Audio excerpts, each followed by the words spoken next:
Aspiring inventor and chocolatier Willy Wonka arrives by boat to an unnamed European city. To fulfill his dream to open his own chocolate shop at the gallery's gourmet A Hatful of Dreams, he decides to stay at a laundromat owned by the devious Scrubbit and her henchman Bleacher. Despite warnings from Noodle, an orphan who stays at Scrubbit's, that illiterate Wonka willingly signs her contract, which forces him to pay excessive charges during his stay. A confident Wonka goes to the gallery's gourmet to sell his hoverchocks, which makes those who eat it fly. You've never had chocolates like this hoverchocks.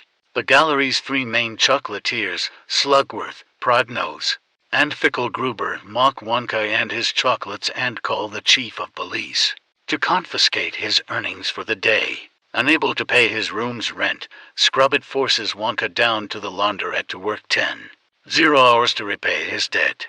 There, he works with others trapped by Scrubbit Noodle, accountant Abacus, plumber Piper, comedian Larry, and telephone operator Lottie Scrub.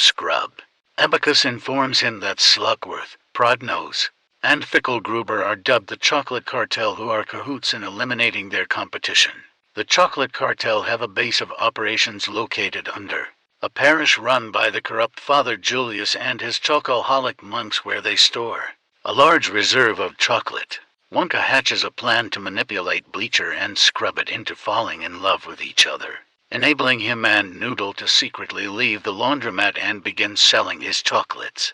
The Chocolate Cartel exploits the chief's love of chocolates to threaten Wonka into leaving town. Sweet Tooth. Wonka tells Noodle that his love of chocolate came from his deceased mother, who gave him one last chocolate bar before her passing. Noodle teaches Wonka how to read. During one run, Wonka realizes his chocolates have been stolen by a mysterious orange man who had been stalking him for years, and he and Noodle travel to the local zoo to milk its giraffe Abigail and bond for a moment. Wonka and Noodle recruit Abacus, Piper, Larry, and Lottie to help him sell chocolates to pay their debts and to increase their popularity while evading Scrubbit and the chief. You've never had chocolates like this. Meanwhile, Wonka catches the men who had been stealing his chocolates. An Oompa Loompa named Lofty Oompa Loompa. Years before, Wonka had taken precious cocoa beans from the Oompa Loompas under Lofty's watch, banishing Lofty to hunt down Wonka to repay his debts. Lofty fools Wonka into escaping. Wonka's group earn enough money to open his dream chocolate store to an excited crowd. A world of your own. However, the chief and the Chocolate Cartel had caught wind of Wonka's operations. They rat them out to Scrubbit, who taints his chocolates with Yeti sweat that makes the customers' hair grow excessively and their skin discolor. The angry crowd ransacks and destroys Wonka's store in retaliation.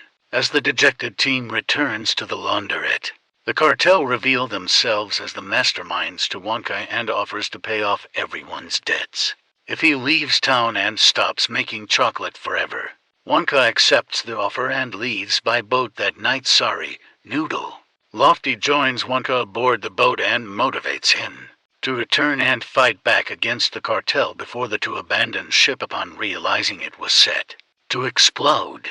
With their debts paid, Abacus, Piper, Larry, and Lottie are released from the laundrette, but Slugworth pays Scrubbit to keep Noodle inside forever. Wonka and the group rescue Noodle, and Wonka tells her that he has deduced that she is the daughter of Slugworth's deceased brother. After Noodle was left by her birth mother to Slugworth, he realized she could challenge his claim to the family fortune. Slugworth disposed of his niece to Scrubbit and lied to her mother that she had died. Wonka and the group decide to form an elaborate plan to expose the cartel through an accounts book Abacus had previously spotted when he worked for Slugworth. Using a distraction caused by Abigail, Wonka and Noodle enter the base but are cornered by the cartel, who force them into their reserves of chocolate to drown them. Wonka tells them to give a jar of hoverchocks to Lofty to repay his debts, but the cartel and Julius eat the chocolates, making Lofty knock out Julius and rescue the two.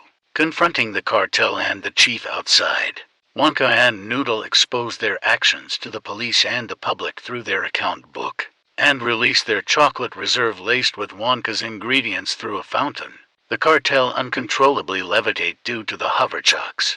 as the crowd celebrates by tasting Wonka's chocolate fountain. Wonka unwraps his mother's chocolate bar, where he sees a golden ticket with a last message from his mother telling him that chocolate is best shared. Wonka shares his mother's chocolate with his friends. Wonka helps Noodle meet her birth mother. He then purchases an abandoned castle and begins building his own factory, hiring Lofty to become his chief taste tester. Lofty then narrates through song that Abacus reunited with his family, Piper rejoined her friends, Lottie returned to her job, Larry resumed his comedy career and wooed back his ex-wife, and Scrubbit and Bleacher were apprehended after being disfigured and discolored from drinking Wonka's potions.